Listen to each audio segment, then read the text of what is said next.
En sucinto, cuando hay una agresión en la célula se tiene que adaptar. Si no se ha muerto, se tiene que adaptar al nuevo orden, al nuevo esquema, a la nueva situación que le da el entorno a la célula. ¿Correcto? Bien, entonces, ¿qué va a pasar? Mi célula se adapta, ¿no? Estos cambios pueden ser del medio externo y que van a incidir en forma unitaria sobre la célula o también en forma colectiva sobre un tejido y va a despertar mecanismos para que la célula vuelva a estar en equilibrio. No se olviden, siempre todo es equilibrio. Si no está equilibrada la unidad que es la célula, cualquier célula del cuerpo va a comenzar a trabajar mal y va a contagiar. Yo les puse cuatro piezas de rompecabezas que son iguales. Si una de ellas funciona mal, las otras tres indefectiblemente van a compensar un tiempo la deficiencia de la una, pero al final van a contaminarse, van a entrar en estrés porque están supliendo uno más un cuarto, ¿no? Si son cuatro, de actividad metabólica. Entonces llega un momento en que se estresa, se cansa y puede producir cambios en ello. Listo. ¿Ok? ¿Qué más pasa cuando hay una lesión celular, una agresión celular? Hay una agresión, un daño en la célula, ¿cierto? Y eso está expresado cuando se sobrepasan las capacidades tanto estructurales como metabólicas de la célula, ¿cierto? Y obviamente tiene que estar expuesta esta célula a ciertos agentes que sean externos o internos a veces también, ¿correcto? Celulares que generan mutaciones y cambios morfológicos, ¿no es cierto? Van a afectar a esta célula los constituyentes esenciales, moléculas, macromoléculas, oxígeno, glucosa, que va a producir trastornos en ella. Y por último también, ¿qué sucede con la célula cuando hay una anoxia, una agresión? Se muere. Esta muerte de la célula puede ser paulatina, por decirles, le falta oxígeno. De la cantidad de oxígeno que debe recibir la célula, recibe un tercio. Todos los días, todos los días, todos los días. Entonces eso va a generar trastornos metabólicos en la célula y va a llegar a morir. Se va muriendo poco a poco, ¿correcto? Es como cuando ven a un paciente que está con una infección, por ejemplo, está con una sonda vesical y tiene la sonda puesta y se le coloniza con bacterias. El paciente le entra una infección, después se vuelve séptico y después paulatinamente van a ver que el paciente entra en, hoy vamos a ver en shock, ¿no? La falla multisistémica, falla renal, falla pulmonar, falla hepática, cardíaca y plum, toma Red Bull y se eleva, ¿no es cierto? Así pasa cuando no hay los mecanismos determinados para que el cuerpo se restablezca. Hay muerte celular, o también puede ser, me estrello en el carro, hay que una anoxia, una agresión, una injuria severa, ¿no es cierto? Bien. Está relacionada la muerte celular a falta de oxígeno, a infecciones, a toxinas, ¿no es cierto? Ok. Esta muerte celular, vamos a ver ahora la muerte celular después. Las más comunes son la necrosis, cuando es un evento fortuito, único, agresivo, y que coge a la célula en forma intempestiva. Mientras que tenemos a la apoptosis, que es todo lo contrario. Es identificada, es programada, es generada por la propia célula y que hay un reemplazo celular específico.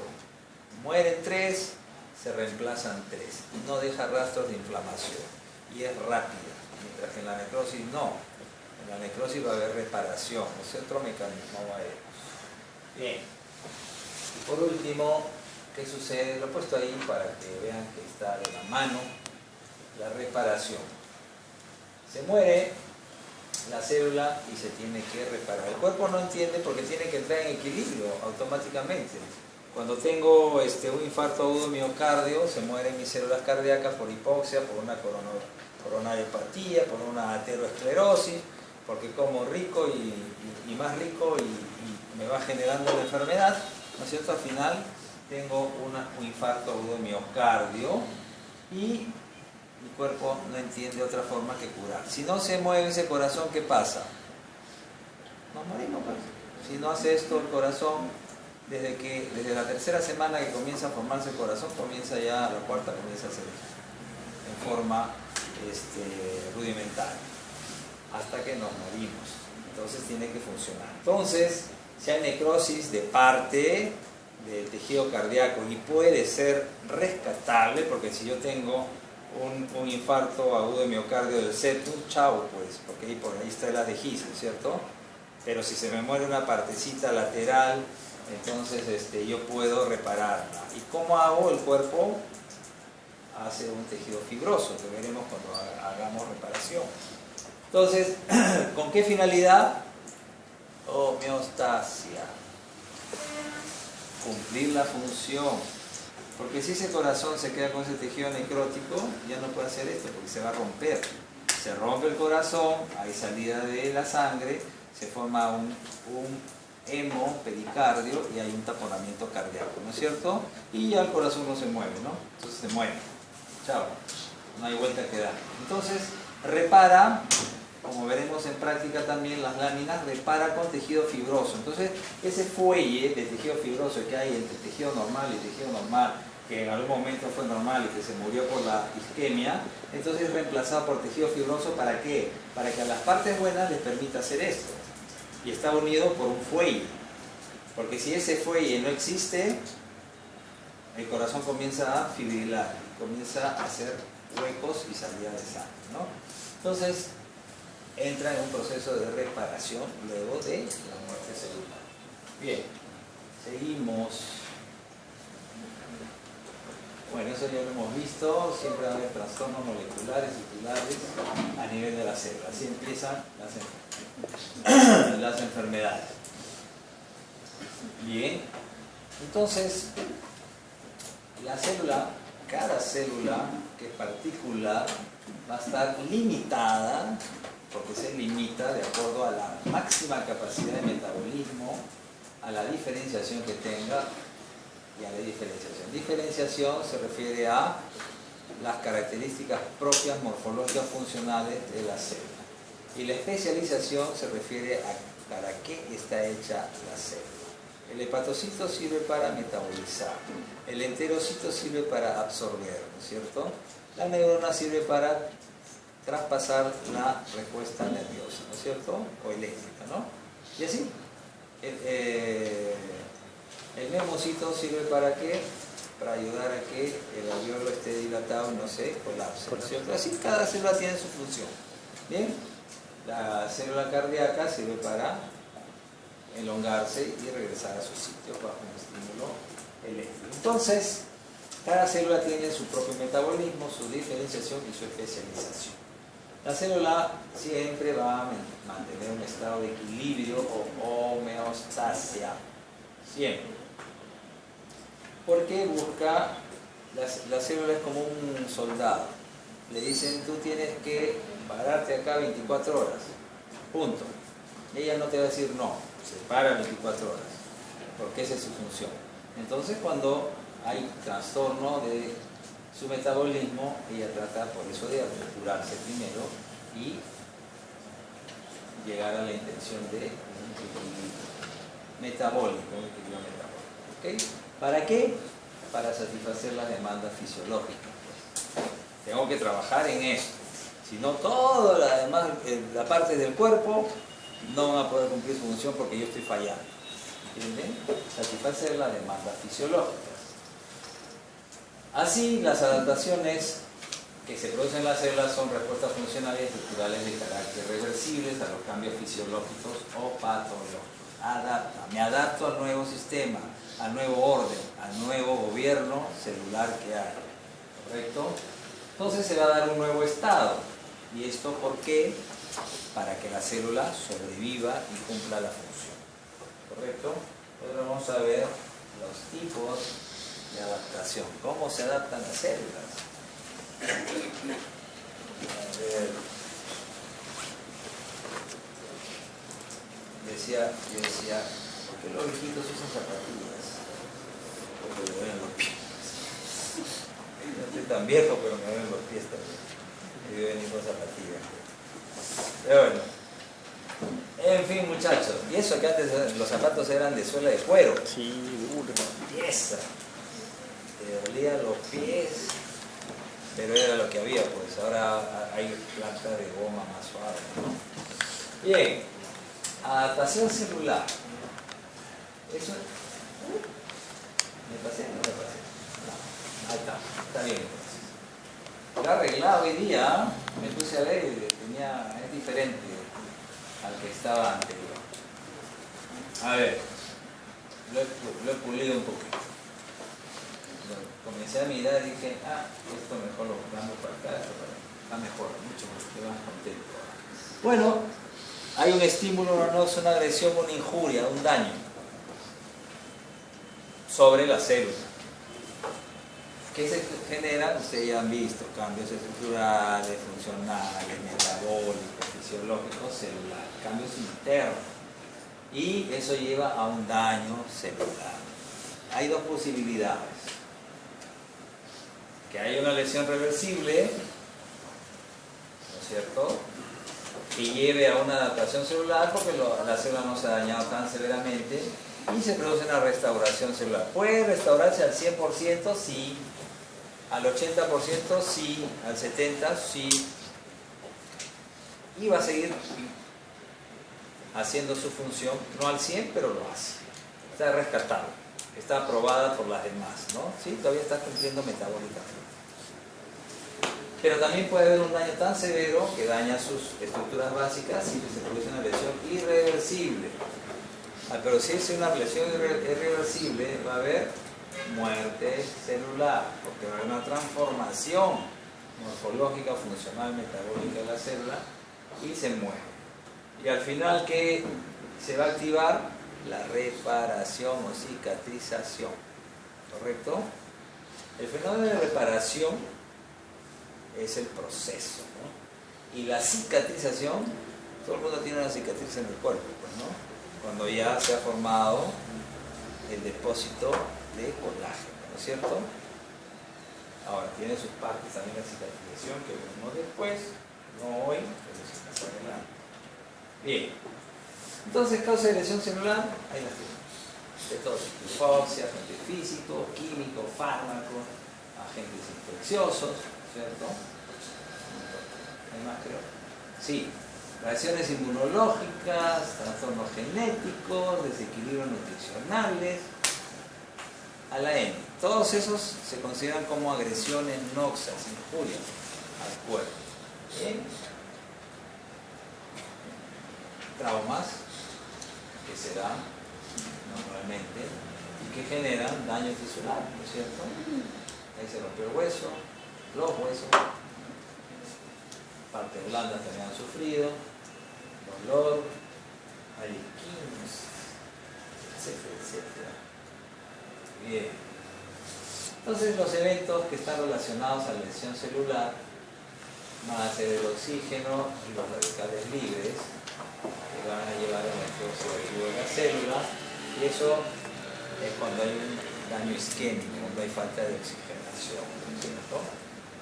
Después, cuando hay concentraciones bajas en el citosol, de un momento a otro aumentan, se aumenta el calcio intracelular en el citosol y hay un desequilibrio del calcio. Normalmente, cuando hay concentraciones bajas, hay un equilibrio del mismo. Falta, lo que hemos visto al principio, la primera causa que vimos antes, la depresión del ATP, porque no va a haber producción de energía debido a cambios a nivel de membrana. Hay lesión hipóxica o química en la célula. La mitocondria se daña efectos también de la selectividad de membrana. Cuando hay injuria, ¿qué busca el cuerpo? Mantener la membrana celular, de ser posible, para que haya un equilibrio del intercambio iónico, ¿correcto? Y de los líquidos osmóticos.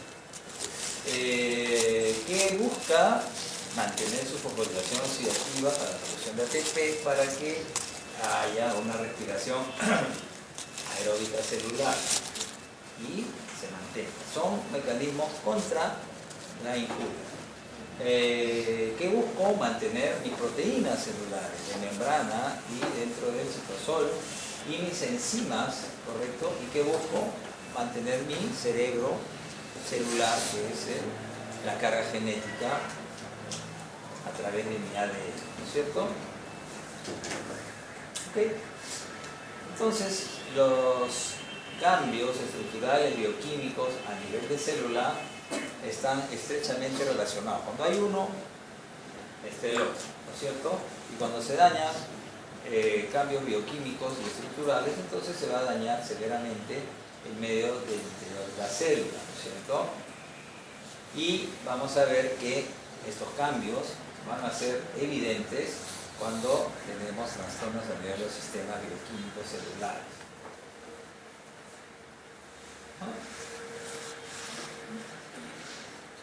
Y hemos visto también que la respuesta de la célula cuando está agredida va a depender del tipo de lesión, de la duración y de la gravedad o intensidad de la misma. Y eso depende de cada célula en común, ¿correcto? Bien, entonces vamos a ver las adaptaciones celulares. Vamos a ver los cambios reversibles. Los cambios reversibles celulares. Vamos a tener cambios de tamaño, se va a llamar hipertrofia, en forma adecuada, se llama hipertrofia. Vamos a ver cambios en cuanto a la cantidad celular, en cuanto a la función de la célula. El número se va a llamar hiperplasia. Tenemos también un cambio de adaptación, de cambio de fenotipo, de cambio de apariencia de la célula, que se va a llamar metaplasia.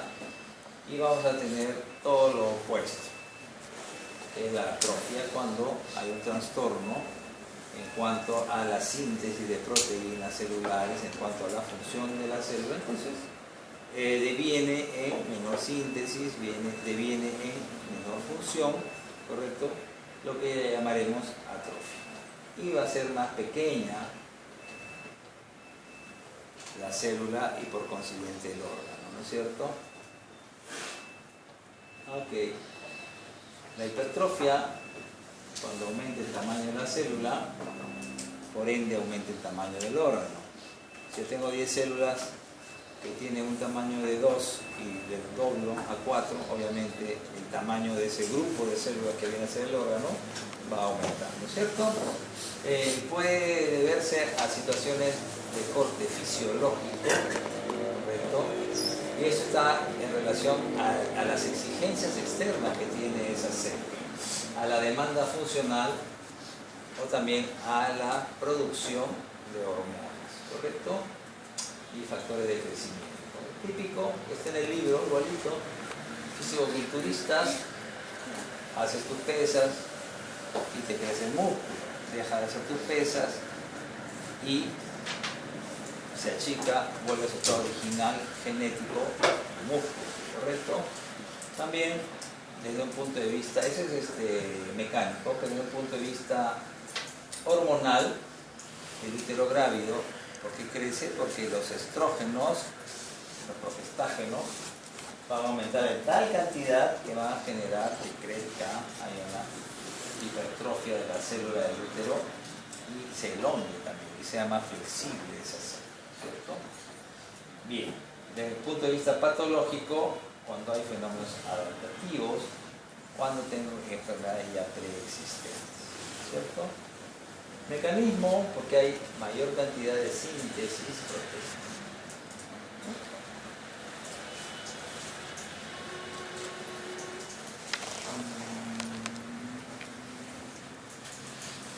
Bien, igual vamos a tener un órgano más grande, correcto, pero no porque cada célula unitaria haya crecido en volumen y tamaño, sino porque va a haber un aumento en la cantidad de células en ese tejido, en ese órgano. Entonces, hay aumento del número celular en el órgano con el tejido estimulado, ¿cierto?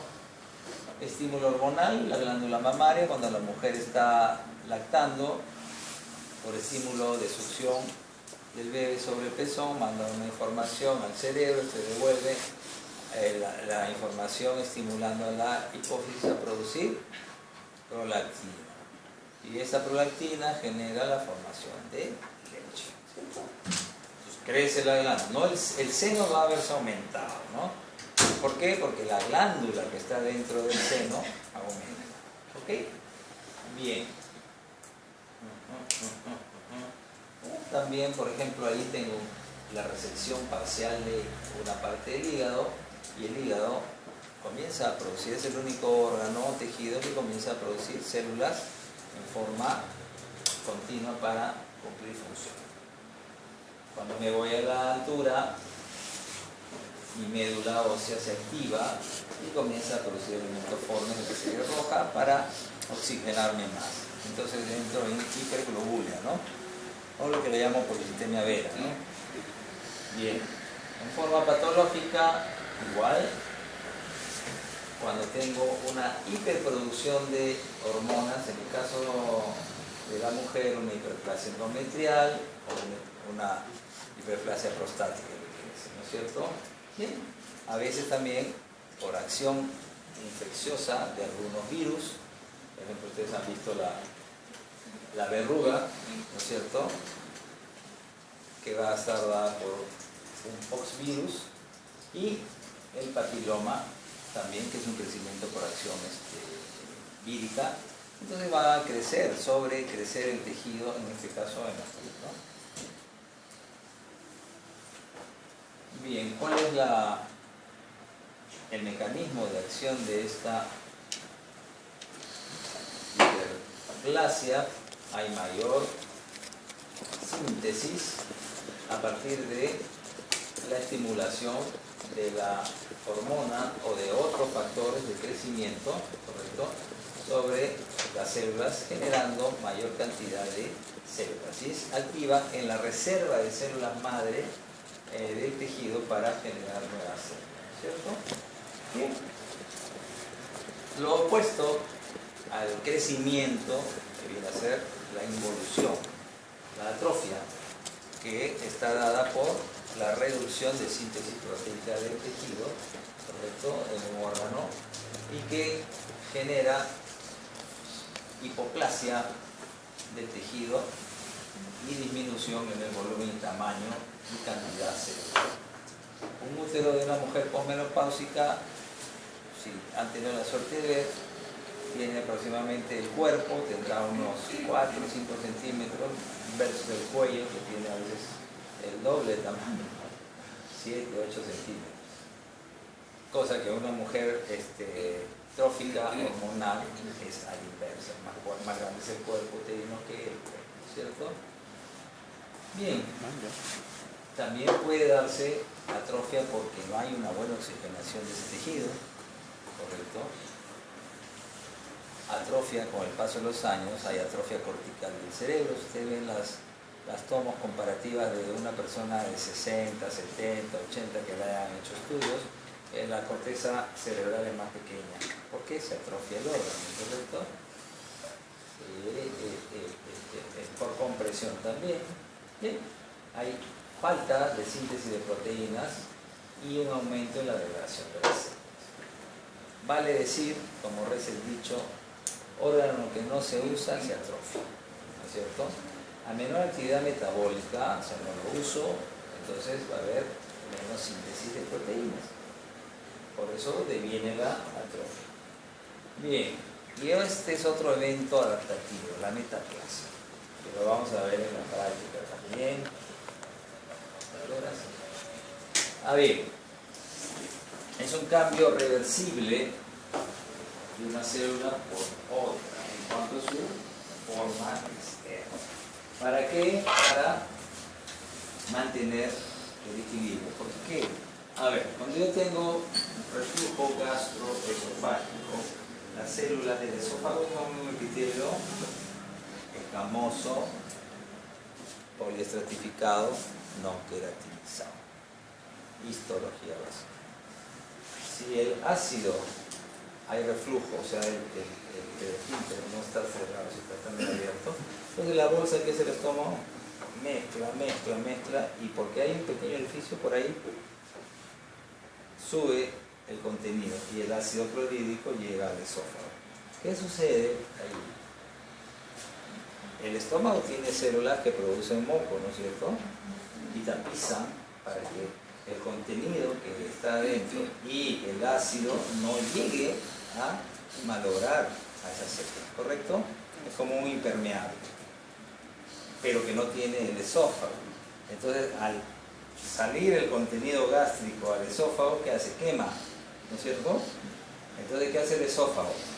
Esa célula sufre. Tengo que cambiar, tengo que encontrar una forma adecuada para no quemarme y poder sobrevivir. Se camuflan en otras células. ¿En qué se camuflan? En un epitelio que tiene gran cantidad de células que producen moco, que son las células caliciformes. ¿Quién? El colon. ¿Quién otro? El intestino delgado. Entonces, hay una metaplasia. Esas células propias del esófago, que son planas, se convierten en células cilíndricas. ¿Para qué? Para producir moco. Entonces, cuando llegue el ácido, bueno, llegó el ácido, ya estoy camuflada, ya estoy tapizada con el moco. ¿Se dan cuenta? Es un cambio de adaptación al nuevo orden que se está produciendo. ¿Y cuál es ese cambio de adaptación? Que la célula se convierte en una célula diferente a ella en forma. Es como que se pone un disfraz, pero debajo de esa célula yo soy. Me pongo de lobo, ¿no es cierto? O de pingüino si quieren, pero por adentro soy el doctor Álvarez. Entonces, ¿qué sucede? Son cambios reversibles.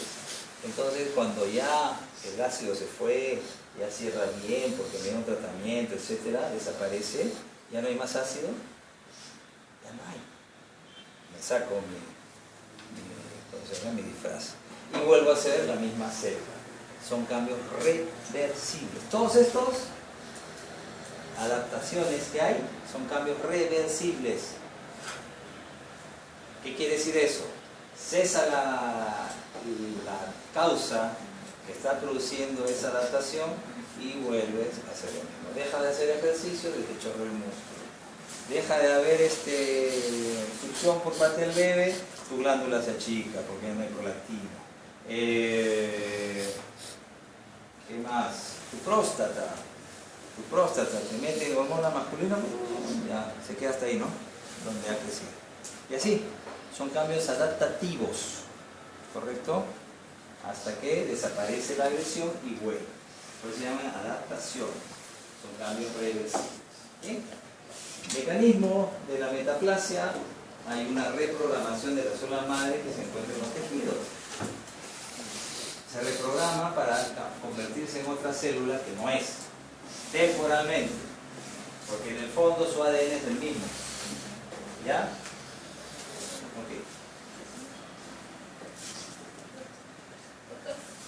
Te escucho. Ya aprende, sí, porque tú ya, creo que ya no sé ni lo que hablo, ya estoy con tanto calor.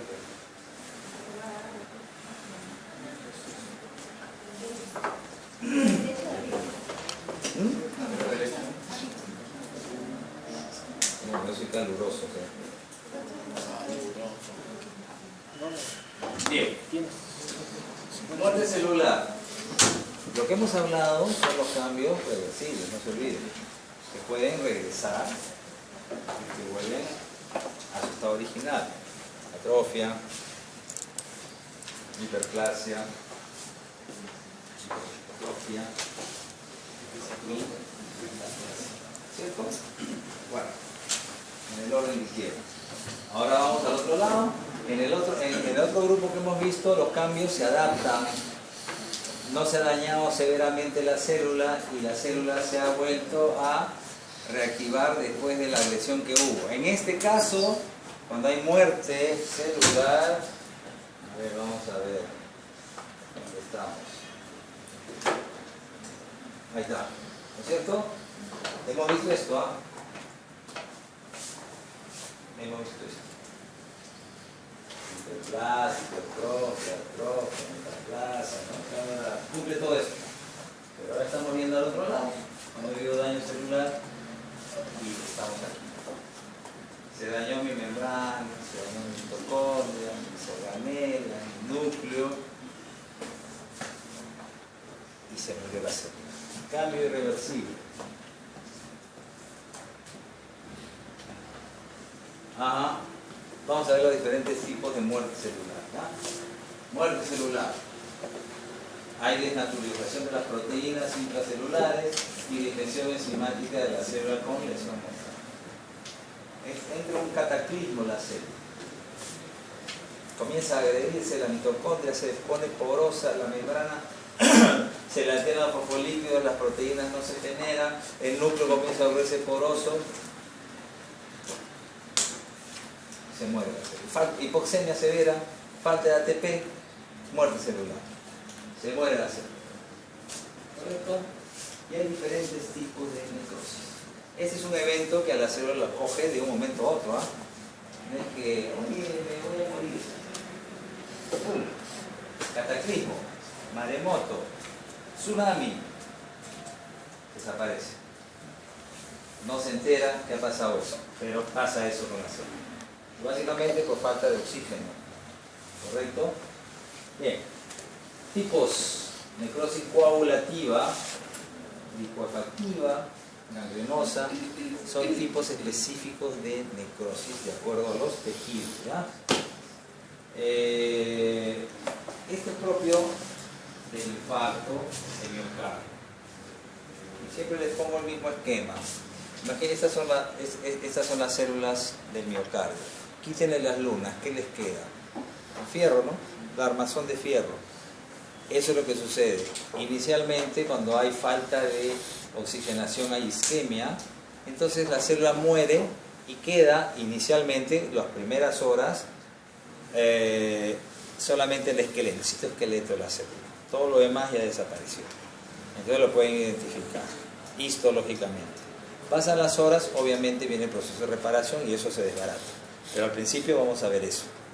Necrosis coagulativa, típico caso de infarto agudo miocardio. Necrosis licuefactiva, digestión de las células muertas. El tejido se convierte en una masa informe, donde hay mezcla de virus, el agente infeccioso. Eso es el prototipo de una infección. ¿Ya?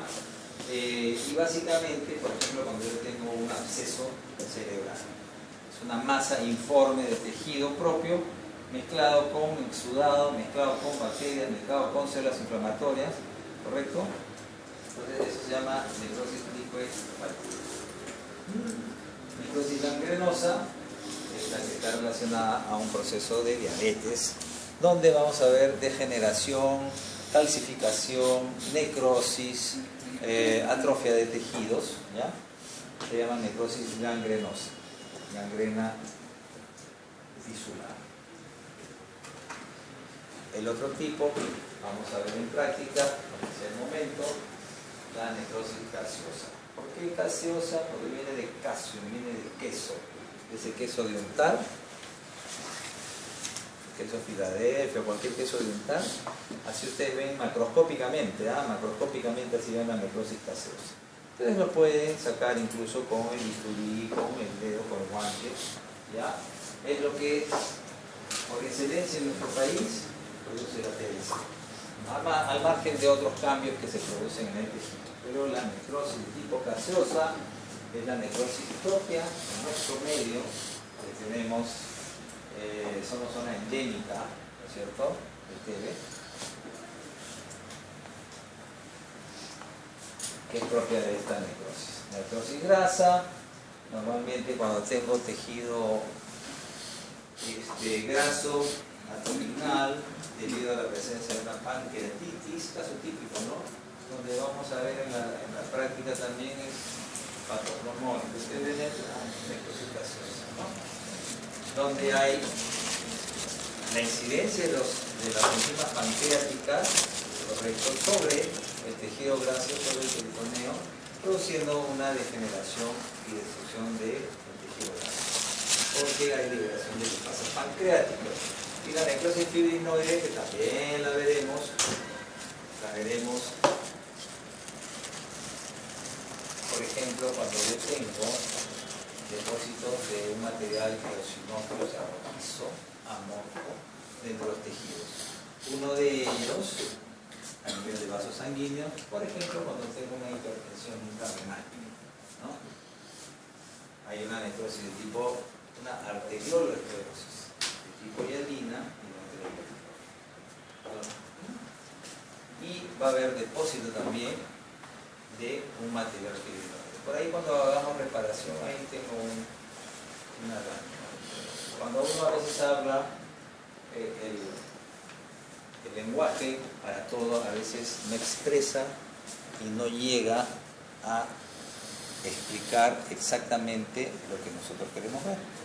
Por eso lo tenemos que traducir a través de imágenes, ¿no? Entonces más adelante vamos a ver eso.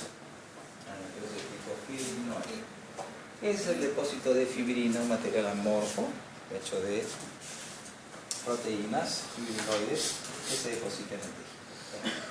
Ok, la apoptosis es la otra forma, la antítesis de la necrosis, que es la muerte programada. La misma célula se autorregula en su deceso, ¿correcto?